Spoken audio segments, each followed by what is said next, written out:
할렐루야. 하늘에서 여호와를 찬양하며 높은 데서 그를 찬양할지어다. 너희 용들과 바다여 땅에서 여호와를 찬양하라. 그가 그의 백성의 뿔을 높이셨으니 그는 모든 성도 곧 그를 가까이하는 백성 이스라엘 자손의 찬양받을 이시로다. 아멘.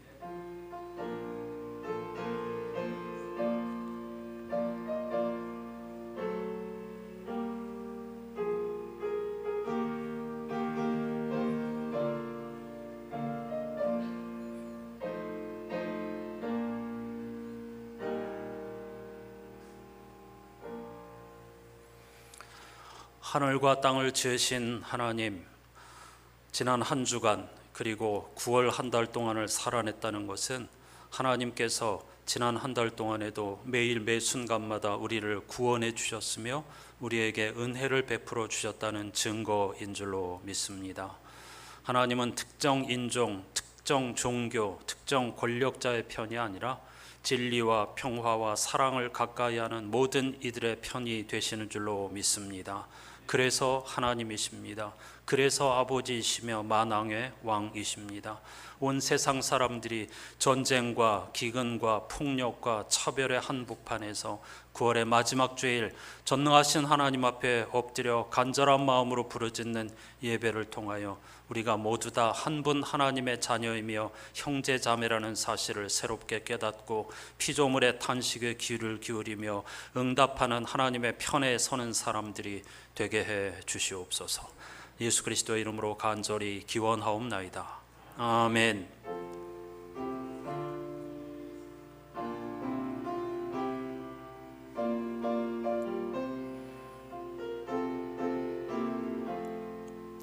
홀로 한 분 하나님께 천하 만민 경배하라.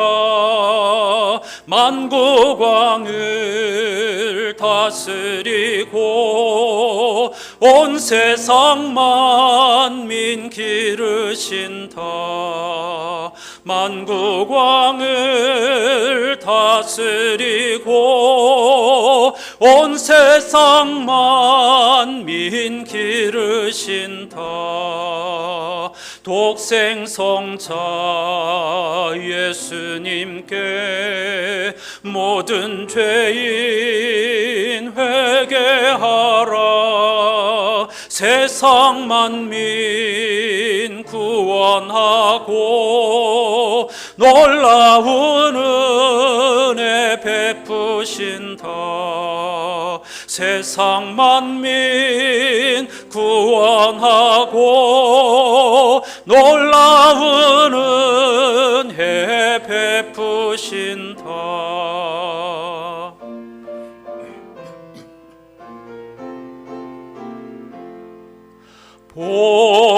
보혜사 성령님께 모든 삶을 맡기어라.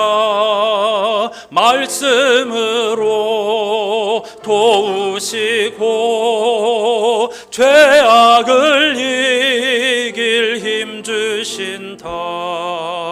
말씀으로 도우시고 죄악을 이길 힘 주신다.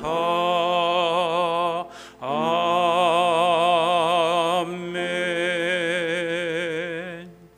자리에 앉으셔서 오늘 예배의 주제를 따른 공동기도를 함께 하십시다. 오 하나님, 나의 전부를 주님 손안에 내려놓습니다. 주님은 하늘과 땅을 지으신 분이시오니 당신이 원하시는 것을 나에게 이루소서. 주님 자신의 길을 가시되 나와 함께 가소서. 기쁘든지 고통스럽든지 항상 그리하소서. 주님으로부터 나를 멀어지게 만드는 나의 소원, 나의 즐거움, 나의 연약함, 나의 편견, 나의 계획, 나의 성향을 제물로 바칩니다. 주님께서 내게 하시고자 하는 그대로 나는 하렵니다. 주님께서 가시는 곳을 나도 따라가렵니다 라고 말하지 않겠습니다. 이는 내가 연약하기 때문입니다. 다만 내가 주님을 따를 수 있게 내 사는 날 동안 날마다 제게 힘을 주소서. 예수 그리스도의 이름으로 아멘. 이 기도자는 주님의 뜻을 따르게 해달라고 기도합니다. 내가 주님 편이 되게 해달라는 거죠. 하지만 우리의 일상은 도리어 하나님을 내 편으로 끌어들이려는 욕망에 사로잡혀 있는 것은 아닌가 생각하면서 참회의 기도를 드리십시다.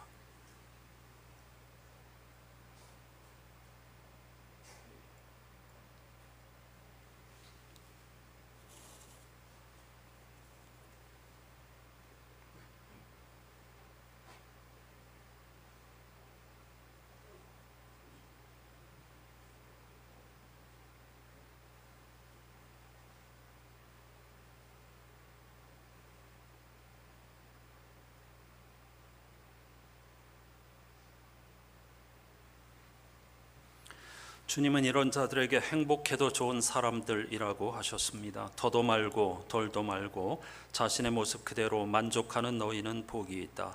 그때 너희는 돈으로 살 수 없는 모든 것의 당당한 주인이 될 것이다. 아멘.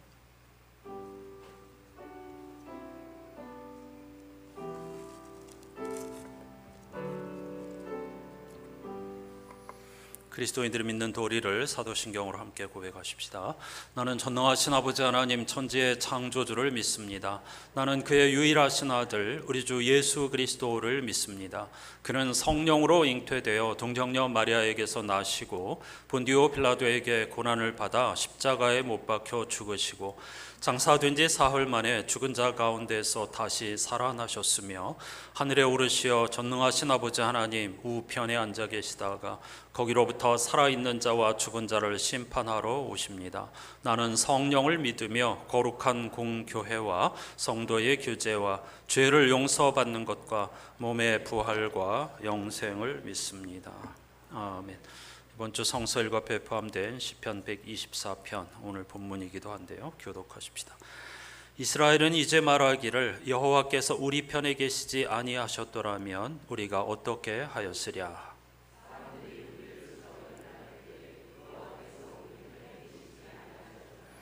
그때에 그들의 노여움이 우리에게 맹렬하여 우리를 산채로 삼켰을 것이며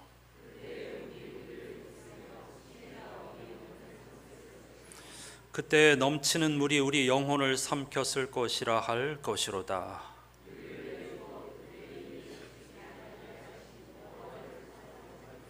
우리의 영혼이 사냥꾼의 올무에서 벗어난 새같이 되었나니 올무가 끊어짐으로 우리가 벗어났도다. 아멘. 우리는 언제나 하나님을 내 편으로 끌어들이려고 하지만 하나님은 그런 우리들을 한결같이 사랑해 주신다, 긍휼히 여겨 주신다. 그런 찬양을 함께 하십시다.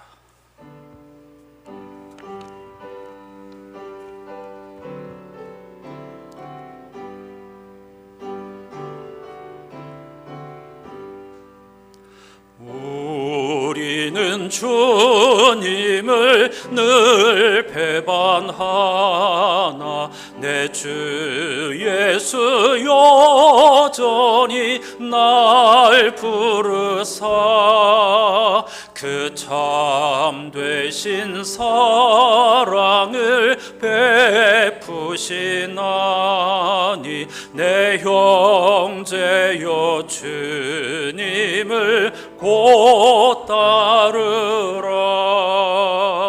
주 널 위해 비네 주 널 위해 비네 주 널 위해 비네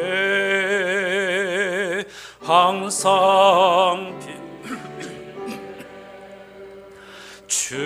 주께서 풍성한 은혜를 내려 내 영혼이 나날이 복받으니 주 예수를 너희도 구주로 섬겨 곧 따르면 풍성한 복 받겠네. 주 널 위해 비네 주 널 위해 피네 주 널 위해 피네 항상 피시네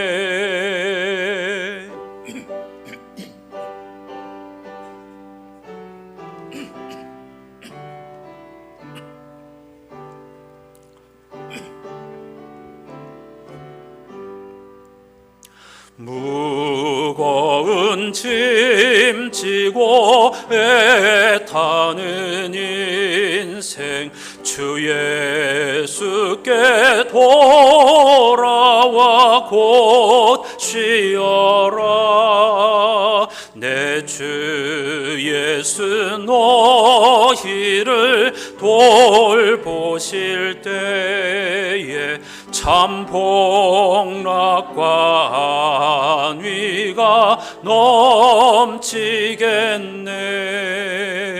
주 널 위해 피네 주 널 위해 피네 주 널 위해 피네 항상 피시네 주 널 위해 피네 주 널 위해 피네 주 널 위해 피네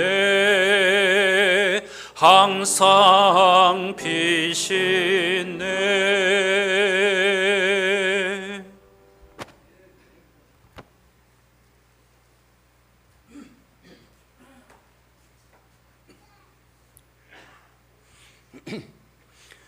주님, 끝나지 않을 것 같았던 무더운 여름도 이제는 조금씩 물러나고 있지만 이렇게 상상할 수 없을 만큼 지나친 계절의 변화는 우리를 더욱 불안하게 만듭니다.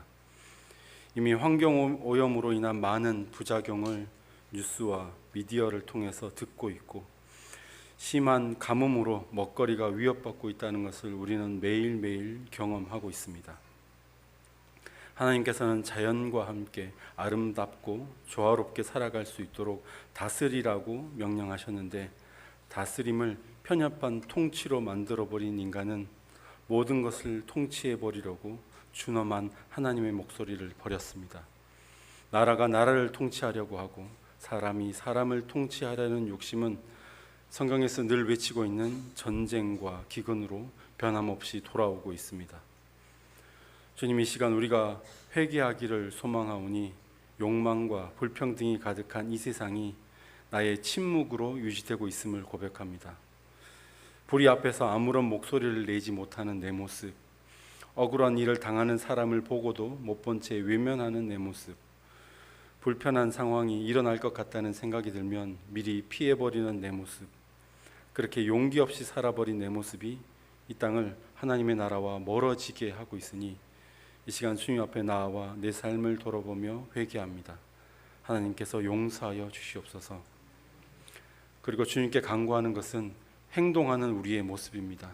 서로가 서로를 도우며 삶의 희망을 가질 수 있도록 변화되고 행동하는 내 모습을 보고 당신 때문에 내가 살아갈 용기를 얻습니다. 당신이 말하는 그 예수님 때문에 나도 소망을 가져봅니다 라는 고백을 들을 수 있는 그런 삶을 살기 원하오니 주님께서 지혜와 용기를 주시옵소서. 주님의 지혜와 하나님께서 주시는 용기의 이야기가 성경에 가득하다는 것을 알고 있습니다. 우리 삶의 밑거름이 될 주님의 말씀을 이제 듣게 될 때에 우리의 몸과 마음이 준비되기를 소망합니다.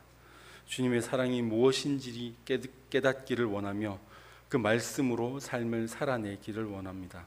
그리하여 이제는 세상 앞에 서서 세상을 통치하려는 노력보다는 세상을 보살피며 예수님으로부터 칭찬받은 선한 사마리아인의 마음으로 살아갈 수 있도록 인도하여 주시옵소서. 마음으로 끝나는 것이 아니라 행함을 통하여 내 삶을 통하여 예수 그리스도를 드러내기를 원하오니 야고보서의 외침과 같이 영혼 없는 몸이 죽은 것 같이 행함이 없는 믿음은 죽은 것이니라고 말씀하신 깊은 의미를 되새기며 이 시간 울려 퍼질 하나님의 말씀을 어떻게 행함으로 나타낼 수 있을지를 고민하며 살아가는 참된 제자의 모습으로 나아갈 수 있도록 인도하여 주시옵소서. 하나님의 뜻을 행하는 것이 무엇인지 몸소 보여주신 예수 그리스도 이름으로 간절히 기도드립니다. 아멘.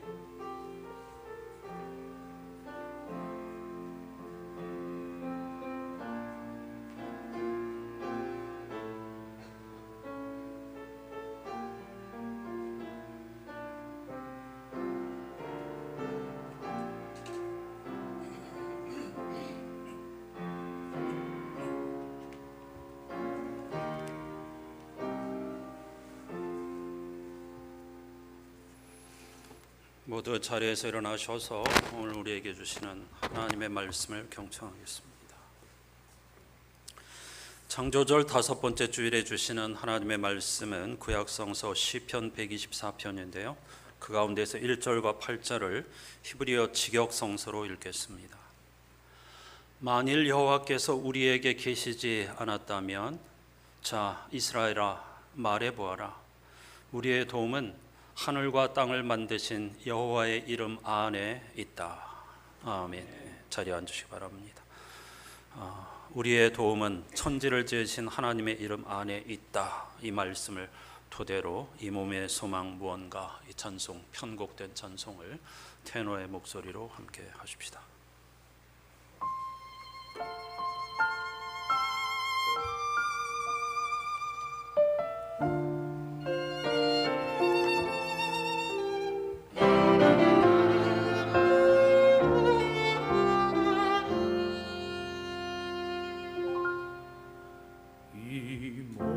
소망 무엔가 우리 주 예수뿐일세. 우리 주 예수밖에는 믿을 리 아주 없도다. 굳건한 반석이시니 그 위에 내가 서리라. 그 위에 내가 서리라.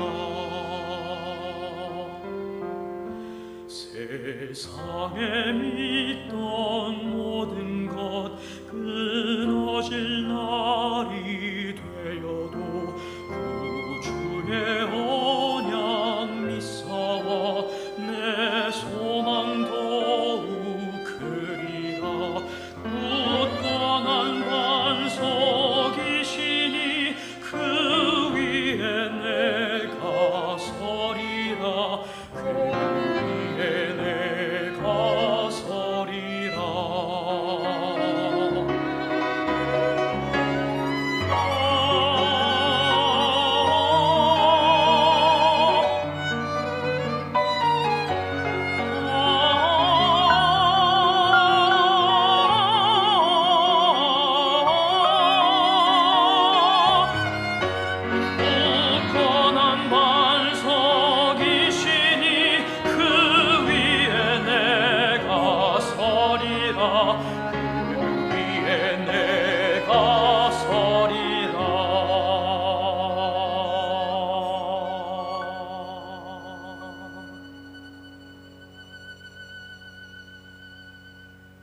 바라던 천국 올라가 하나님 전에 배울 때 구주의 의를 힘입어 어여시 앞에 서리라. 굳건한 반석이시니 그 위에 내가 서리라. 그 위에 내가 서리라. 그 위에 내가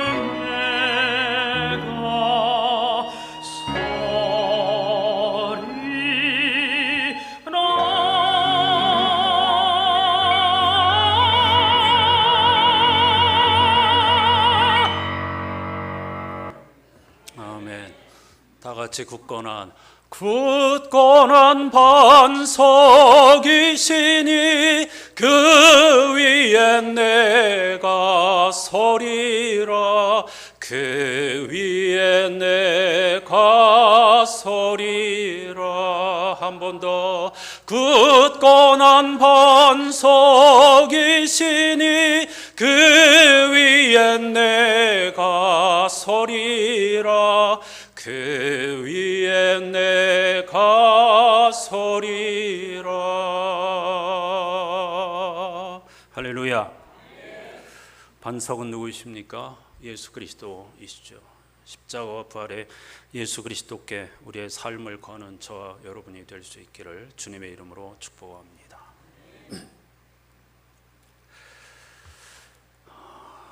히브리어는 구약 성서 시대의 언어입니다. 이 언어는 성서를 기록하기 위해서 특별히 고안된 언어가 아니라 고대 이스라엘 사람들이 매일 일상에서 사용하던 언어였다는 뜻이죠. 그런데 히브리어는 크게 분류하면 아프리카 아시아 어족에 속해 있습니다. 언어학적으로 말이죠. 따라서 넓게 보면 아시아에 속한 우리말과도 뿌리가 같다는 뜻입니다. 엄청 어렵고 전혀 다른 언어인 것 같지만 뿌리가 닿는 부분이 있다는 거죠. 또 좁게는 노아의 아들 셈의 이름에서 유래한 셈족어에 속해 있습니다.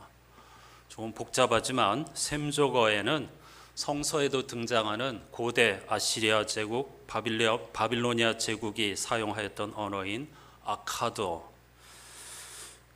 언제나 이스라엘을 괴롭혔던 지중해 서쪽 블레셋 사람들이 사용하던 페니키아어, 그리고 예수께서도 사용하셨던 아람어, 오늘날도 대다수의 중동 지역 사람들이 사용하는 아랍어 등이 포함되어 있습니다. 이런 다양한 언어가 다 셈족어입니다. 모든 언어가 그렇듯 고대 히브리어도 고정된 언어가 아니라 시대에 따라 변화를 거듭하는 살아있는 언어였습니다.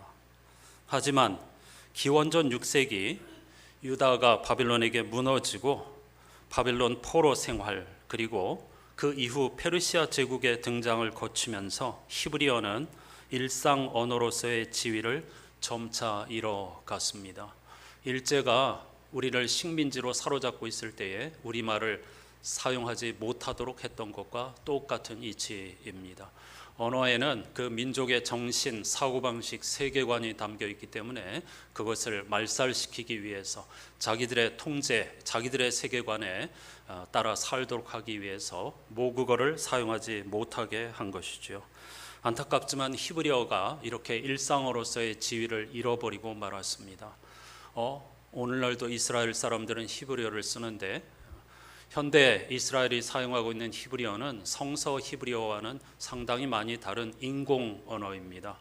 1948년 이스라엘을 건국할 때에 히브리인들의 정체성을 잃지 않고 회복하기 위해서 성서 히브리어를 기초로 인공적으로 만든 언어가 지금 사용하고 있는 현대 히브리어입니다. 따라서 상당한 차이가 있다, 이렇게 말씀드릴 수가 있겠습니다. 이렇게 히브리어가 일상 언어로서의 지위를 잃어가고 있을 때에 대신 페르시아 제국의 공용어였던 아람어가 그 자리를 대신하게 되었습니다. 이것이 예수님 시대에도 유대인들이 아람어를 사용한 이유입니다. 하지만 페르시아 제국도 역사 속으로 사라졌죠. 그 이후에 헬라를 거쳐서 로마 제국이 세계를 지배하던 때의 공용어는 헬라어였습니다. 당시 이 로마 제국의 치하에서 살고 있던 유대인들은 이미 오래전부터 히브리어를 잊어버렸기 때문에 랍비들은 구약 성서를 헬라어로 번역할 필요를 깊이 느끼게 되었습니다. 하나님의 말씀을 전해야 할 텐데, 토라를 길이길이 대대손손 전해야 할 텐데 하는 그런 간절한 열망의 결과물이 이른바 70인역 성서입니다. 대략 70명의 랍비들이 이스라엘 12지파에서 선발된 사람들이 함께 모여서 구약 성서 히브리어로 기록된 말씀을 당시에 사람들이 사용하던 헬라어로 번역한 그것을 70인역이라고 합니다. 지난주에도 말씀드렸지만 문제는 히브리 성서를 헬라어로 번역하는 과정에서 그리스 로마의 세계관이 깊이 반영되었다는 것입니다. 이건 사실 굉장히 엄청난 손실이 아닐 수 없습니다. 물론 그럼에도 불구하고 하나님의 말씀이 우리에게 전해져서 생명과 구원의 은혜를 맛보게 되었지만, 그러나 아쉬운 건 아쉬운 거죠. 이 히브리어 속에 담겨 있는 엄청난 힘, 그리고 그 많은 의미들을 우리가 오늘날 다 잊어버리게 된 것입니다. 오늘 본문에서도 그 흔적을 찾아볼 수가 있습니다. 1절 개역개정은 여호와께서 우리 편에 계시지 아니하셨더라면 우리가 어떻게 하였으랴. 눈에 띄는 부분이 하나님이 우리 편이 아니었더라면, 이런 번역입니다. 그런데 히브리 성서에는 우리 편이라는 단어가 전혀 나오지 않습니다. 직역하면 만일 여호와께서 계시지 않았다면입니다. 오늘 제가 히브리 직역 성서로 성경 봉독을 할 때 만일 여호와께서 우리에게 계시지 않았다면 이렇게 읽었는데, 사실 여기에서 우리에게도 괄호 속에 포함된 것입니다. 그러니까 엄격하게 1절을 직역하면 만일 하나님이 계시지 않았더라면, 그냥 이렇게 된 문장입니다. 하나님이 없었더라면 우리는 어떻게 되었을까? 우리는 어떻게 살 수 있었을까? 그런 신앙 고백이라고 할 수 있겠습니다.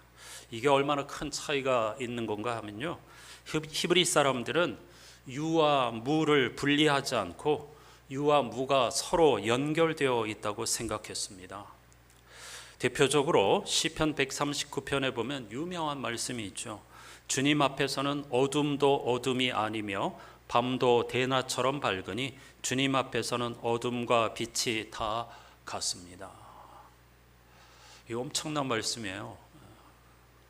어떻게 어둠과 빛이 하나가 될 수 있죠? 어떻게 어둠과 빛이 같을 수가 있죠? 근데 히브리 사람들은 하나님이 천지를 창조하신 분, 천지라고 하는 것은 단지 하늘과 땅이 아닙니다. 모든 것이라는 은유적인 표현이죠. 모든 것을 창조하신 분이기 때문에 하나님은 빛도 창조하셨고 어둠도 창조하셨기에 하나님 안에서는 어둠과 빛이 하나이다, 이런 놀라운 깨달음을 얻게 되었고, 그런 하나님을 신뢰하면서 어둠의 시간도 견뎌낼 수가 있었던 것입니다. 그런데 우리들은 이미 지금 헬라 사회의 영향을 받고 사는 거거든요. 모든 서구 사람들이 그랬고 서구의 영향을 또 우리가 받고 있는 것이기 때문에 빛은 빛이고 어둠은 어둠이지 어떻게 빛과 어둠이 하나가 되고 같을 수가 있는가라고, 우리는 이미 몸에 이런 언어적인 습관 때문에 세계관 자체가 형성되어 버린 거죠. 그러니까 삶과 죽음이 하나라고 고백하는 건데, 어떻게 삶과 죽음이 하나야? 살아있는 것과 죽은 것이 어떻게 하나가 될 수 있어? 이렇게 우리는 본능적으로 의아하게 생각하는 거죠. 그런데 하나님은 삶과 죽음을 하나로 창조하신 것입니다. 서로 삶과 죽음이 연결되어 있습니다. 분리가 아닙니다. 이런 연장선상에서 시편 8편에 보면 또 이런 유명한 고백도 있죠. 주님은 그를, 여기서 말하는 그는 인간입니다. 하나님은 인간을 하나님보다 조금 못하게 하시고 그에게 존귀하고 영화로운 왕관을 씌워 주셨습니다. 이 역시 정말 놀라운 고백인데요. 무슨 말입니까? 하나님과 그분의 형상으로 지음받은 인간의 동질성과 연속성을 강조한 것입니다. 거의 인간은 하나님이다, 그런 뜻입니다. 거칠게 번역하면은요.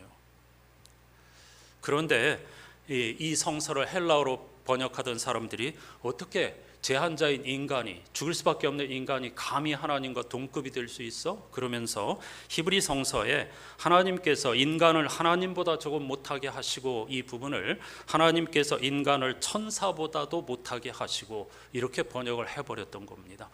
얼마나 엄청난 차이인지 느껴지십니까? 인간을 천사보다도 못한 존재, 실존하지도 않는 천사보다도 못한 존재로 격화시켜버린 것이 헬라 사람들의 세계관입니다. 그런데 히브리 사람들은 인간은 곧 하나님의 모사, 하나님의 형상대로 지음받은 존재로서 우리 안에 엄청난 가능성과 무한한 그런 창조적인 능력이 있다라고 그들은 믿었던 것이죠.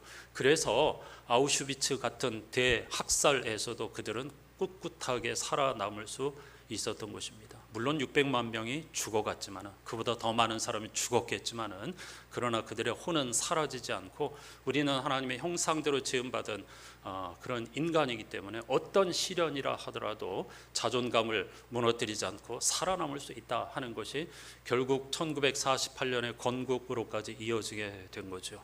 물론 이 엄청난 위대한 신앙의 그림자도 있습니다. 이렇게 유대인들이 인간의 가능성을 무한 긍정하기 때문에 십자가에 달리신 예수를 메시아로 인정하지 않는 것입니다. 이렇게 빛과 그림자가 있기는 하지만, 그러나 유대인의 장점과 그들의 그 믿음의 어떤 하나의 굉장히 위대한 측면, 이런 것들을 우리가 꼭 본받고 또 배우고 훈련해야 하겠습니다. 반면 헬라 사람들은 어떻게 하나님과 인간이 동급이 될 수 있어? 엄격하게 분리될 수밖에 없지. 창조주와 피조물인데 무한자와 유한자가 어떻게 하나가 될 수 있어? 이렇게 생각을 하였고, 빛은 빛이고 어둠은 어둠이라고 생각했던 것입니다. 철저하게 헬라 사람들은 이분법적 세계관을 가진 사람들이었습니다. 그래서 이 이분법적 사고 때문에 영지주의라고 하는 이단 사상이 초기 교회를 크게 어지럽혔던 것이죠. 그들은 현실을 이데아의 그림자에 불과한 것이라고 여겼고 유와 무를 철저하게 분리하였습니다. 있는 건 있는 거고 없는 건 없는 거지, 어떻게 보이지 않는 게 있다고 할 수가 있어, 이렇게 생각했던 것입니다. 그런 헬라 사람들의 관점에서 히브리 성서가 하나님이 계시지 않았더라면, 이런 애매한 표현을 견디지 못하고 하나님이 우리 편이 아니었더라면, 하나님이 내 편이 아니었더라면 이라고 번역을 하게 된 것이죠. 이번 주 성서 일가표 제1독서 에스더 9장에 보면은요, 불임절이라고 하는 유대인의 독특한 명절의 기원을 설명하는 구절이 있습니다. 여러분들이 주중에 읽어보시면 좋겠고요. 이 불임이라고 하는 것은 한자가 아닙니다. 우리말도 아니고 히브리어인데요. 불임이라고 하는 것은 제비 뽑을 때 사용하는 제비라는 뜻의 히브리어입니다. 하만이라고 하는 사람들이 유대인을 학살할 날을 제비 뽑아서 정했기 때문입니다. 그래서 그 명절의 이름을 불임절이라고 부르고 있습니다. 조금 전에 바벨론 제국에 포로로 끌려가서 생활하던 유대인들이 바벨론 제국이 무너진 다음에는 또 페르시아 제국의 지배를 받았다고 했죠. 페르시아가 바벨론을 무너뜨렸기 때문입니다. 그래서 아람어를 사용할 수밖에 없었다고 했는데, 바로 그 페르시아 제국에서 포로로 살고 있던 기원전 5세기에 유대인들을 모두 학살하려는 음모가 있었습니다. 불행한 일이지만 일종의 인종 청소를 하려고 했던 거죠. 이게 21세기에도 지속되고 있다는 것은 얼마나 야만인지 모릅니다. 얼마나 불행한 일인지 모릅니다. 그래서 지금도 전쟁하고 있죠. 유대인들, 눈에 가시 같았던 유대인들을 다 없애버려야 되겠다는 생각을 하였습니다. 하만이라는 사람은 당시 페르시아 제국 왕의 총애를 받던 사람이었는데, 자기가 왕의 복심이라는 사실을 이용해가지고 음모를 꾸면서 있지도 않은 유대인들의 반역 계획, 이런 걸 세워가지고 유대인들을 완전히 학살하려고 했던 거죠. 하지만 에스더와 모르드게의 활약으로 인해서 그의 음모가 물거품처럼 실패로 돌아가고 말았다는 이야기입니다. 그런데 이 에스더서에는 하나님이라는 단어가 한 번도 나오지 않습니다. 이상한 일이죠. 구약 성서에서 하나님의 이름이 한 번도 나오지 않은 책이 에스더뿐만 아니고요, 아가서도 그렇습니다. 사랑 노래 아가서도 마찬가지고 이 에스더도 하나님이라고 하는 신명이 한 번도 등장하지 않습니다. 그래서 구약성서 39권을 정경으로 결정할 때에 하나님의 이름이 나오지 않는 에스더와 아가서와 같은 책을 과연 정경의 성서에 포함시켜야 하느냐를 두고 엄청난 논쟁이 있었습니다. 그러나 수많은 학자들과 성령의 역사로 말미암아 이건 분명히 하나님의 뜻이 담겨있는 말씀이라는 것이 인정되어서 정경 39권에 포함되게 된 것이죠. 여러분, 신명이 없다는 것은 무슨 뜻일까요? 이 책에 하나님 이름이 한 번도 나오지 않는다는 건 무슨 뜻이겠습니까? 이스라엘 민족이, 유대인들이 멸절될 뻔했던 당시에는 몰랐지만 한참 세월이 지나고 후대의 사람들이 돌아보니 그때 하나님께서 우리를 도우셨구나 하고 깨닫게 되었다는 뜻입니다.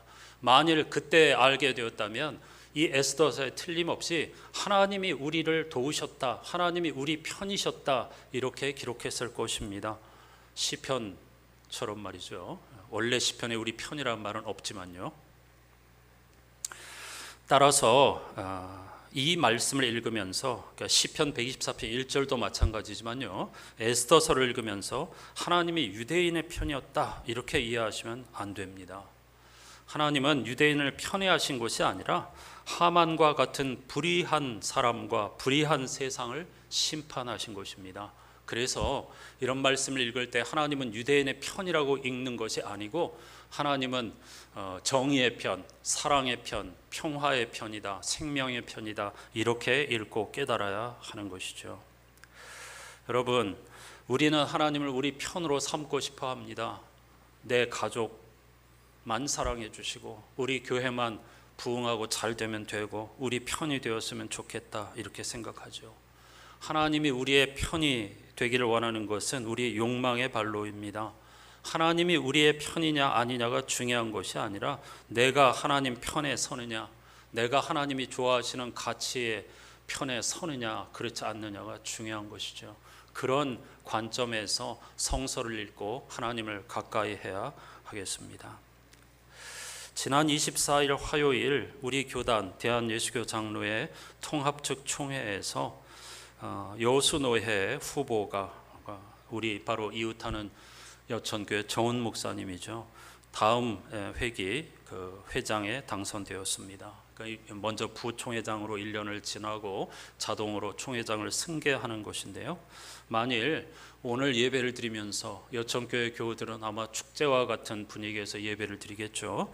오늘 여천교회 교우들이 예배 드리면서 하나님이 우리 편이었다, 하나님이 우리 목사님의 편이었다고 생각한다면, 그러지 않기를 간절히 바라지만요, 만일 그렇게 생각하고 감사한다면 길을 잘못 찾은 것입니다. 이번에 세 분이 후보로 나왔습니다. 이게 참 인간의 어떤 한계라고 할 수 있는데요, 총회장을 전국 교회에서 존경받는 분이 하는 게 아니고 서로 하려고 하기 때문에 권역을 나눕니다. 한 번은 서울의 절반 동쪽에 있는 후보들만 나와서 뽑고, 그 다음 해에는 호남과 제주에서 나오신 호남과 제주에 있는 목회자들만 후보로 등록할 수 있고, 다음 해에는 부산, 울산 쪽만 후보로 등록할 수 있고, 이렇게 그러니까 권역별 좀 그렇게 거칠게 얘기하면 나눠 먹기 하는 겁니다. 진정한 그 존경받는 어른이 총회장 지도자가 되어야 하는데 이미 이 싸움판에 그런 게 깨져버린 지 오래되어 있습니다. 왜 우리는 못해? 왜 지방은 무시해? 이런 생각하다가 결국 고육지책으로 나온 게 권역별 이렇게 돌아가면서 하는 겁니다. 이번에 호남 차례였습니다. 제주를 포함한. 그래서 전남에서 한 분, 전북에서 한 분, 광주에서 한 분, 전북에서 한 분, 여수에서 한 분, 이렇게 세 분이 출마를 하였습니다. 다 대형교회 목사님들이고 열정적으로 목회하는 분들이지요. 다 선한 목적으로 출마하셨겠죠. 하나님은 그 중에 누구를 골라서 점지해 주는 분이 아닙니다. 내가 누구 편이야, 난 누구를 정했어, 이렇게 하시는 분이 아닙니다. 왜냐하면 하나님은 인간의 자유의지와 선택권, 책임 이런 걸 존중해 주시는 분이기 때문이죠. 누가 당선되느냐가 중요한 것이 아니라 그가 하나님을 경외하며 진리와 생명과 정의와 평화가 춤추게 하는 그런 총회, 그런 교회들을 만들어 주시기를 하나님은 기대하고 계시지 않겠습니까? 저는 그렇게 믿습니다. 그래서 길을 잃지 않고 더 두렵고 떨리는 마음으로, 당선된 게 중요한 게 아닙니다. 제가 지난번에 고광철 장로님 노회장에 당선됐을 때에도 면전에서 말씀드렸는데, 이것이 복이 되고 화가 되고는 장로님께 달려 있습니다. 목회자의 심정으로 저는 그렇게 정직하게 말씀드렸습니다. 이번 일을 보면서 지난 2015년에 고강철 장로님이 부노회장에 출마했을 때가 생각났습니다. 당시 우리 노회에서는 이것도 마찬가지로 4년에 한 번은 장로님들이 노회장을 하게 돼 있거든요. 이게 장로님들이 아주 오래전부터 왜 우리는 노회장 못해? 이렇게 해가지고 그런가? 그러면서 3년은 목사가 노회장을 하고 4년 차에는 장로가 노회장을 하고 이런 구조로 모든 노회가 다 그런 건 아니지만 우리 교단에 속한 대부분의 노회가 그렇게 하고 있습니다. 그 15년에 장로님 후보가 부총회장을 할 차례가 되었는데 무려 4분이 출마를 했습니다. 투표하기 직전에 노회 석상에서 후보들이 정견 발표를 하게 되어 있는데 그 정견 발표 5분이 상당히 중요한 영향을 끼칩니다. 잘 모르는 분들이 많으니까요. 그 5분의 발표를 듣고 내가 누구를 선택해야 되겠다 이런 결정을 내리게 되는 것이죠. 고 장로님이 그때 저에게 이 정견 발표문을 좀 도와달라고 했습니다. 저는 주님의 마음으로 이렇게 시작했습니다. 뒤에 뭐 공약은 그건 고 장로님이 하셔야 할 일이니까 내가 노회장 할 거 아니니까 고 장로님이 뭐 공약 첫째, 둘째, 셋째 그건 그분이 쓰시라고 하고 중요한 그 부분을 제가 주님의 마음으로 이렇게 써드렸습니다. 장로님이 그렇게 그대로 정견 발표를 했죠. 사랑하는 여수노회 목사, 장로, 총대 여러분, 사랑하고 존경하는 세 분의 장로님과 경쟁자가 아닌 동역자의 마음으로 여기에 함께 서게 된 것을 하나님께 깊이 감사드립니다. 장로님이 어떤 마음을 품는지 저는 잘 모르겠습니다. 그런데 저는 이 문장을 쓰면서 정말 고 장로님과 나머지 세 분의 후보가 다 경쟁자, 떨어뜨려야 되는 경쟁자가 아니라 동역자의 마음으로 투표에 임하기를 기도했습니다. 그래서 경쟁자가 아닌 동역자의 마음으로 여기에 함께 서게 된 것을 하나님께 깊이 감사드립니다. 이렇게 써드렸습니다. 그렇게 읽으면서 뭔가 좀 생각하시기를 바랐던 거죠. 계속해서 제가 몸담고 있는 안산교회 목사님과 동료 당회원 그리고 모든 교우들은 선거 기간 내내 저를 포함한 모든 후보자들을 한 마음으로 축복해 주셨습니다. 정말 여러분이 그랬는지 모르겠습니다. 그러나 역시 기도가 담겨 있습니다. 우리 교회 장로님이 출마했으니까 꼭 하나님이 장로님의 편이 되게 해주시고가 아니고 모든 후보자들을 한 마음으로 축복하는 우리 교회가 되기를, 아마 제가 그때 틀림없이 그렇게 광고하고 설교했을 것입니다. 계속해서 이번 선거를 통해 특정인의 당선이 아닌 하나님의 뜻이 이루어지기를 기도해 왔습니다. 누가 당선되어도 섬김과 봉사 그리고 희생의 종이 되기를 간구해 왔습니다. 저 역시 이번 선거를 통해 하나님의 마음을 시원하게 해드리며 여수노회를 뜨겁게 할 일꾼이 세워지기를 간절히 기도해 왔습니다. 정말 그렇게 기도하셨는지는 모르겠습니다. 그러나 그렇게 기도하셨기를 바라는 마음으로 마지막 부분에서 저와 선의의 경쟁을 벌인 세 분의 장로님들은 모두 훌륭한 인품과 경력을 가진 믿음의 종들입니다. 누가 당선되어도 하나님의 영광과 노회의 부흥을 위해 충성을 다하실 줄로 믿습니다. 이렇게 써드렸습니다. 그렇게 읽으셨죠. 저는 총대들의 마음을 움직였으리라고 믿습니다. 장로님이 부노회장에 당선이 되셨고 모두의 예상을 깨고 말이죠. 그리고 노회장 직무를 감당하고 은퇴하셨습니다. 우리는 하나님의 편에 서 있을까요? 지난 주간 주요 교단의 총회가 있었습니다. 항상 9월 마지막 주간에 주요 교단의 총회가 있거든요. 우리나라 개신교에서 서로 장자 경쟁을 하고 있는 통합과 합동 측 교단의 가장 큰 이슈가 된 안건이 무엇인지 여러분이 아셨으면 좋겠습니다. 우리가 속한 통합 측의 가장 커다란 이슈가 된 안건은요, 몇 해 전 명성교회 사태로 만들어진 목회자 세습 금지법을 아예 없애자는 거였습니다. 너무나 부끄러운 일이죠. 가장 커다란 안건, 모든 총대들의 관심을 가진 안건이 명성교회 세습 때문에 한국교회가 무너졌으니까 앞으로 그런 일 하지 말자 하고 몇 해 전 총회에서 세습 금지법을 통과시켰거든요. 명성교회 편법으로 그걸 어겼죠. 그런데 그렇게 하고 싶은 교회들이, 대형 교회들이 너무 많은 겁니다. 해마다 그 이후로 이런 헌의안이 올라왔는데 또 올라왔습니다. 그래서 아예 이번에는 그 세습 금지법을 없애버리자, 폐지하자라는 것이 주요 안건이었습니다. 저는 이게 통과될 줄 알았습니다. 그만큼 한국교회가 무너졌기 때문에요. 그런데 불행 중 다행으로 약 6대 3의 표 차이로 부결되었습니다. 합동 측의 가장 큰 이슈는요, 목회자 정년 연장이었습니다. 합동 측도 우리 교단처럼 정년이 현재 70세로 되어 있는데 고령화 사회 속에서 시골에 작은 교회들의 목회자가 없으니까 73세 혹은 75세까지 연장하자는 거였습니다.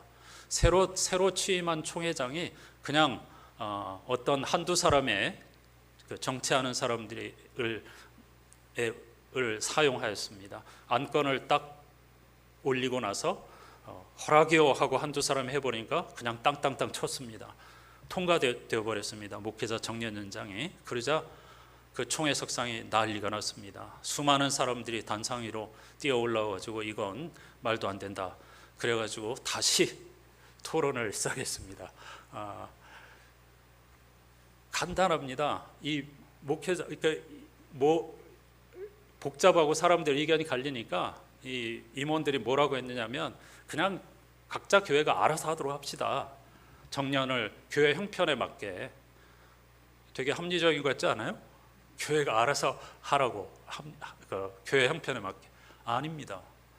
우리가 예배 시간마다 사도신경 할 때 우리는 거룩한 공교회를 믿습니다. 한국 교회가 왜 무너지는지 아세요? 이 공교회 개념이 전혀 없기 때문입니다.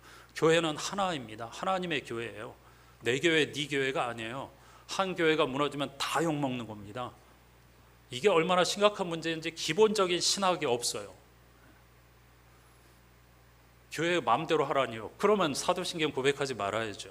우리가 하나의 교회임을 믿습니다. 그래놓고 다 하나님의 교회임을 믿습니다. 예배 시간마다 그렇게 고백하면서 알아서 하라고요. 그러니까 어떤 총대가, 반대하는 총대가 얘기했어요. 아니 가뜩이나 교회마다 지금 분쟁으로 시끄러운데 만약에 알아서 하라고 그러면, 이런 이 목회자 70이 됐을 때마다 한편에서 교우들은 더 하시라고 하고 한편에서는 은퇴하시라고 하고 또 싸움 나고 난리가 날 건데 이게 말이 됩니까? 거기에 많은 총대들의 마음이 돌아섰어요.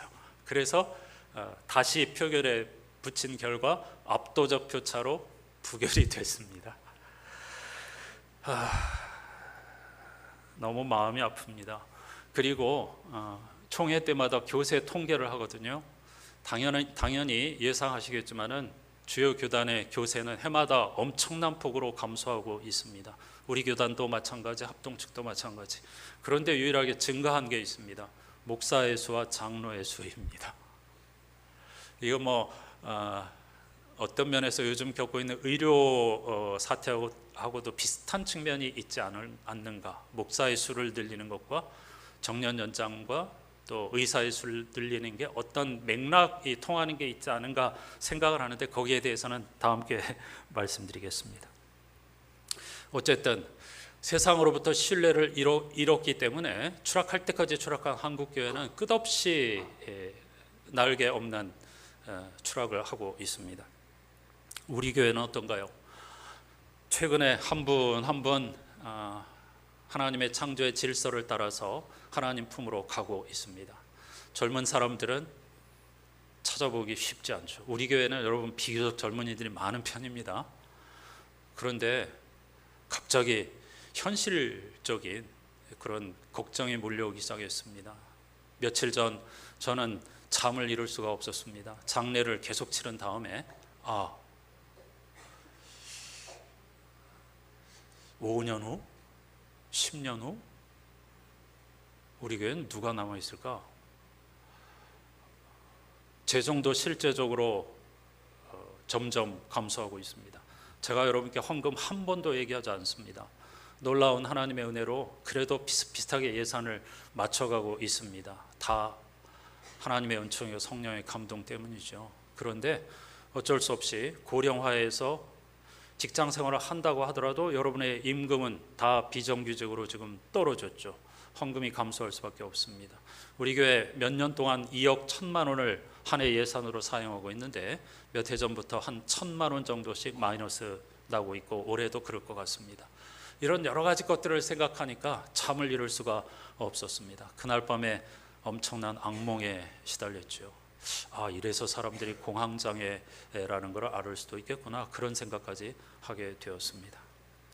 그런데 10월 27일 날 주일날 오후에 광화문 광장에서 한국교회가 연합으로 악법 저지를 위한 200만 연합 집회를 열겠다고 대대적으로 광고하고 있습니다. 제가 계속 말씀드립니다. 지금은 바벨론 포로 생활을 인정하고 입 다물고 회개할 때입니다. 만일 광화문 광장에서 정말 한국교회가 우리 민족을 위해서 또 하나님 나라를 위해서 진리를 지키지 못하고 사랑하지 못하고 차별에 앞장서고 욕망의 노예가 되었다는 사실을 처절하게 온 국민 앞에 통절히 반성하고 회개하는 집회라고 하면 저도 달려가겠습니다. 그러나 이런 집회는 저는 동의하지 않습니다. 길을 잘못 찾은 거죠. 게다가 이 대형 집회를 주도하고 열정적으로 참여해달라고 설득하는 사람들은 대부분 다 문제를 일으키고 있는 대형 교회의 목회자들입니다. 자기 문제도 해결하지 못하고 수많은 재판을 하고 있는데 제가 보기에는 그런 것들을 덮기 위해서인가 아닌가, 교인들을 또 이용하는구나, 이런 생각을 하지 않을 수가 없습니다. 분별력이 있어야 하겠습니다. 여러분, 하만의 예처럼 세상은 여전히 온갖 음모와 권모술수가 춤을 추는 곳입니다. 하지만 교회나 그 교회를 섬기는 노회나 총회는 달라야 하지 않겠습니까? 시편 24편은 올라가는 노래라고 하는 제목이 포함된 여러 편의 시편 가운데 하나입니다. 일상에서 하나님이 계시지 않는 곳이 지옥이라는 사실을 경험한 그들이 하나님께 나아갈 때마다 부르던 노래가 바로 124편입니다. 우리 편이 아니었다라면이 아니고 지옥과 같은 세상에 천지를 창조하신 하나님께서 두 눈 부릅뜨시고 정의와 사랑과 평화를 위해서 일하고 계시지 않았더라면 우리는 어떻게 되었을까라고 하나님 앞에 부르짖는 그런 찬송이라고 할 수가 있겠습니다.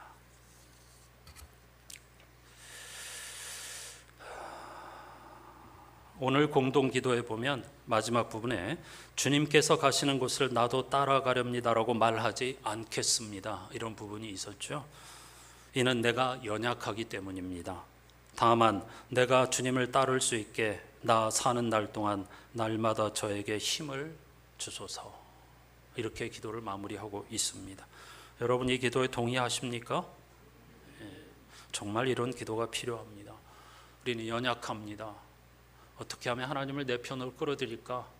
어떻게 하면 먹고 마시고 입을 것을 위해서 하나님을 움직일까? 대신 하나님의 나라와 의, 다시 말하면 하나님이 그렇게도 좋아하시는, 당신을 십자가에 매달 만큼 좋아하셨던 사랑과 정의와 평화, 관용, 용서에 대해서는 얼마나 관심을 가지고 있을까?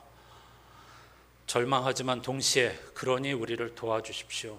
하나님 편에 서도록 이끌어 주십시오. 이렇게 기도해야 할 줄로 믿습니다. 325장 유명한 찬송 예수가 함께 계시니 후렴에 보면은 날마다 주를 섬기며 언제나 주를 기리고 그 사랑 안에 살면서 딴 길로 가지 맙시다, 이렇게 번역이 되어 있습니다.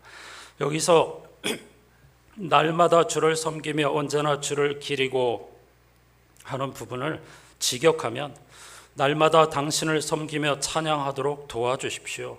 날마다 당신의 주권을 인정하도록 도와주십시오입니다. 공동기도문처럼 우리는 연약하기 때문이지요. 이런 마음으로 우리가 평생 하나님의 편에 서기를 갈망하면서 찬양하십시다.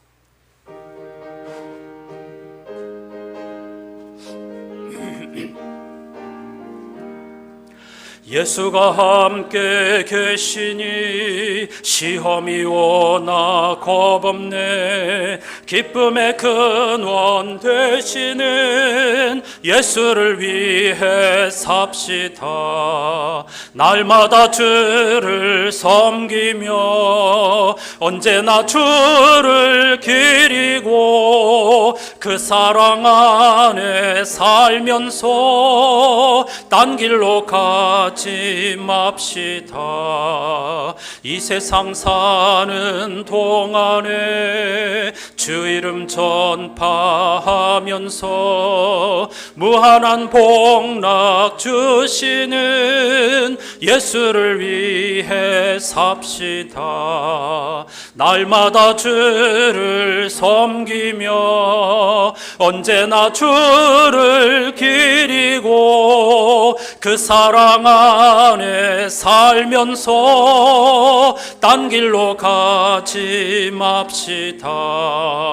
이 세상 친구 없어도 예수는 나의 친구니 불의한 일을 버리고 예수를 위해 삽시다. 날마다 주를 섬기며 언제나 주를 기리고 그 사랑 안에 살면서 딴 길로 가지 맙시다.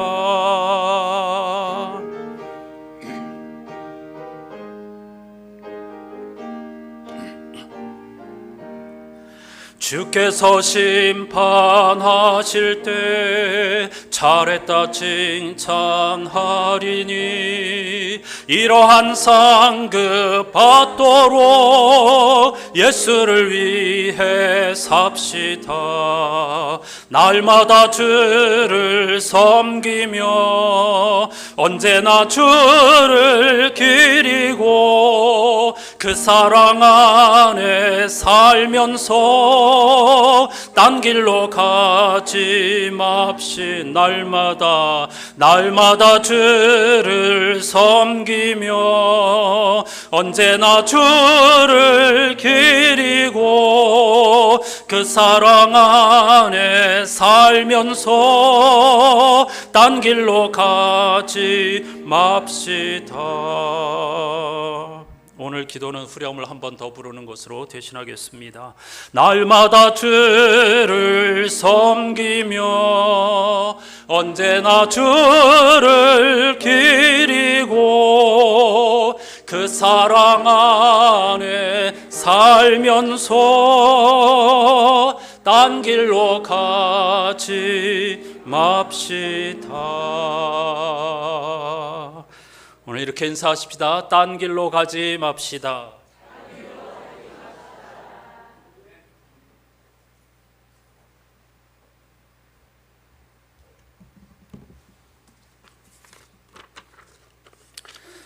예, 벌써 9월이 다 지나가고 있네요.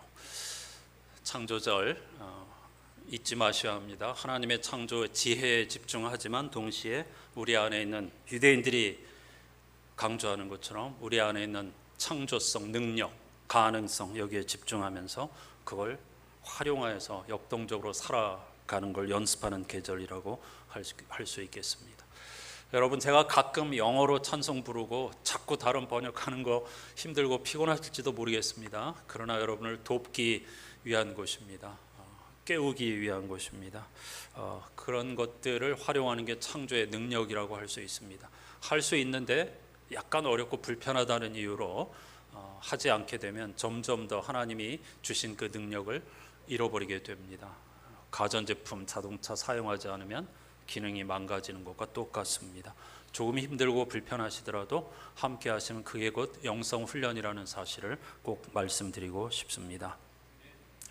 새벽과 수요 기도에 힘을 내주시고 이제 선선한 계절이 되었으니까 조금 더 열심히 함께 해 주시기를 바랍니다. 어떤 분은 저에게 옵니다. 강력하게 광고해 주십시오. 항존직 분자들이 수요 기도에도 오고 새벽도 와야죠.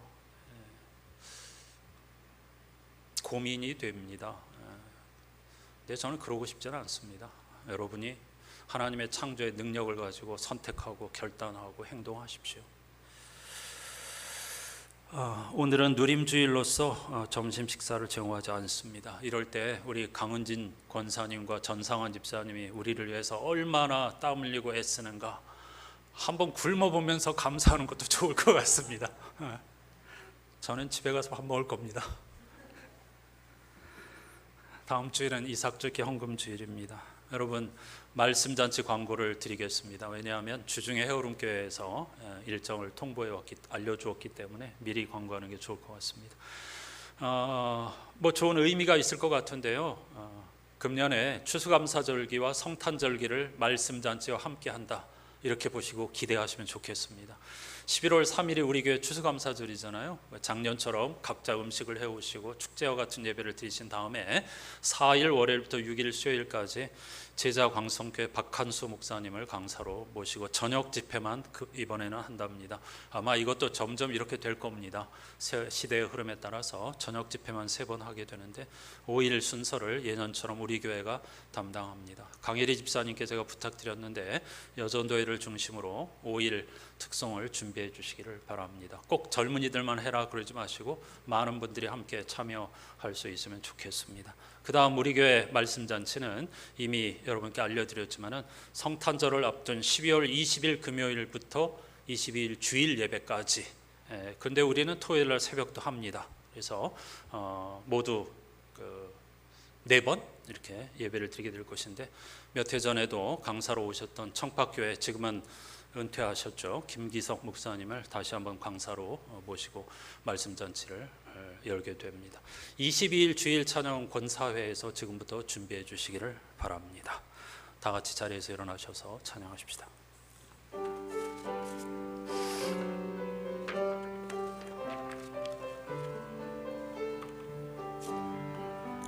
여기에 모인 우리 주의 은총 받은 자여라.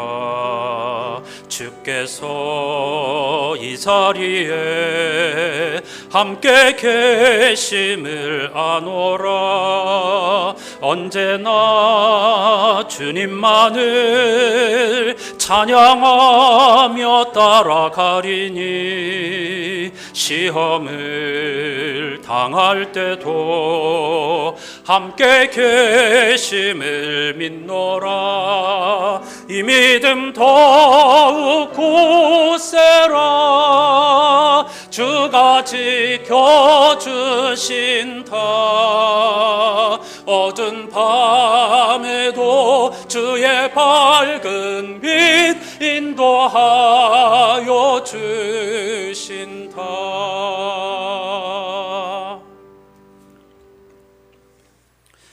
만일 여호와께서 계시지 않았더라면 자 말해보아라. 우리의 도움은 하늘과 땅을 만드신 여호와의 이름 안에 있다. 아멘. 우리 구주 예수 그리스도의 은혜와 하나님 아버지의 사랑과 성령님의 말로 닿을 수 없는 탄식과 교제가 하나님이 나의 편, 우리의 편이 되기를 욕망하는 대신 사랑의 편, 정의의 편, 관용과 용서의 편, 생명의 편, 평화의 편으로 섬으로써 항상 하나님과 언제 어디서나 동행하며 이 하나님의 선하심을, 하나님의 이름을 세상 끝까지 널리 전하는 증인 되기로 다짐하는 모든 이들의 삶의 자리에 항상 함께해 주시옵기를 간절히 축원하옵나이다. 아멘.